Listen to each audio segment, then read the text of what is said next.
এই বাজেট জনগণের আশা পূরণ করবে না।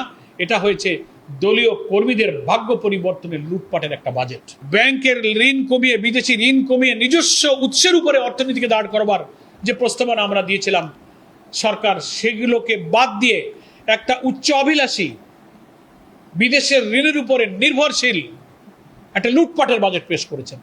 এডিপির টাকা এমন যাবে, আমাদের আমির জামাত বলেছেন জুন থেকে জুন ফিনান্সিয়াল ইয়ার, ফিসক্যাল ইয়ার আমরা চেঞ্জ করতে বলেছি জানুয়ারি টু ডিসেম্বর, ডিসেম্বর টু জানুয়ারি।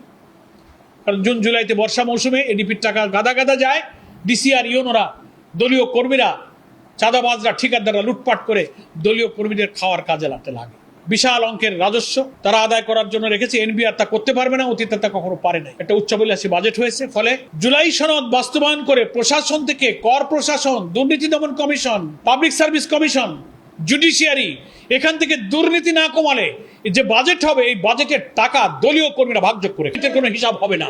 এই জন্য আমরা বলেছি জুলাই সনদ বাস্তবায়ন না করলে এই বাজেট জনগণের আশা পূরণ করবে না।